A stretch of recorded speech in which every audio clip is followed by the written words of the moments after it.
In the past few weeks, our government has taken big steps to do what they say they have to do to rescue the economy. They put more than $2 trillion of your dollars on the line. What's that going to do to your life?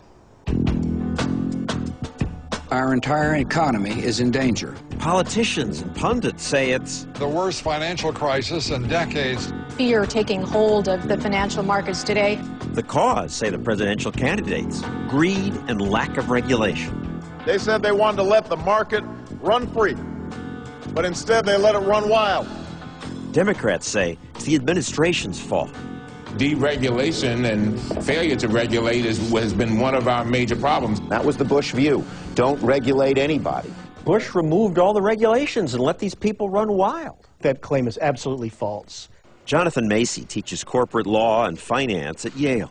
People can blame George Bush with doing a lot of things, but deregulating is not one of those. There was no real deregulation during the Bush years. It's a side of the story that you may not have heard.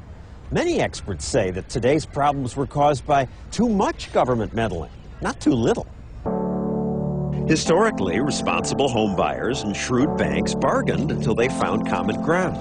Homebuyers wanted the best rates possible. Banks wanted their money back. But that equilibrium was disrupted when politicians decided that government should try to make the dream of homeownership more achievable. Our government is supporting homeownership. Congress told big government-sponsored companies like Fannie Mae and Freddie Mac buy up more home loans. Politicians had this goal of being able to wave about the claim that homeownership rates are at an all-time high. Seems like a lovely idea. Unfortunately, it was based on people who couldn't afford to pay those loans back once housing prices started to fall. Economists Russ Roberts and Walter Williams say government was essentially insisting the skaters at the rink go too fast. They encourage banks and other lending institutions to make loans to people that the banks and lending institutions themselves would not have done. They would not have taken on that level of risk.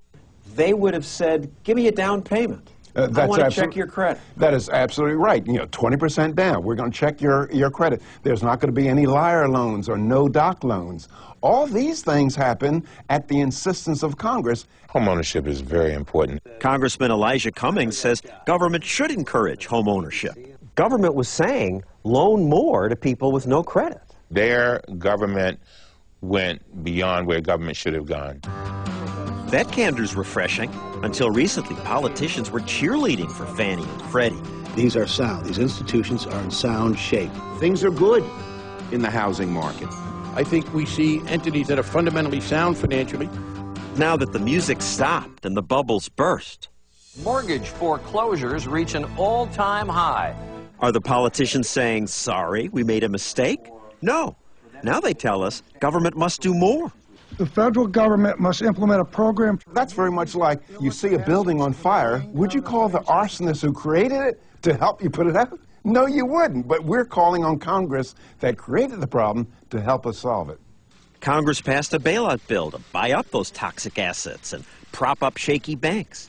Did that help? Stocks dropped 800 points today before... Apparently not. These people are saying, we've got to fix it. Give us the authority. And look what's happening. It's getting worse, not better. It's just a panicked overreaction.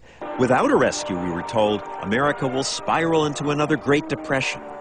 If government doesn't act, says Congressman Cummings, his constituents in Maryland won't be able to get credit to buy homes and cars. I have a duty to try to protect those people. Taking billions from taxpayers and giving it to these banks that made stupid decisions is going to help those people? We've got to stop the bleeding.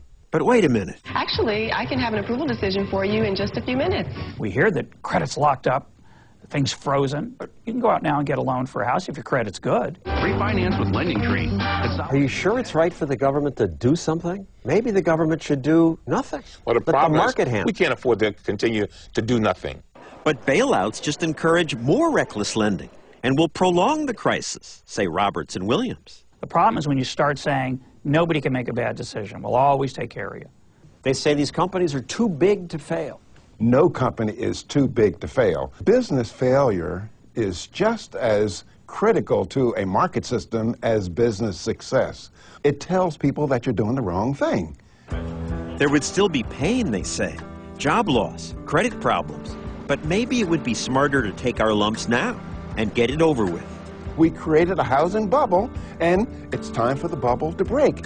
That's creating spontaneous order. That's getting back to the normal state of affairs. Let the bubble pop, they say. Then we can start again.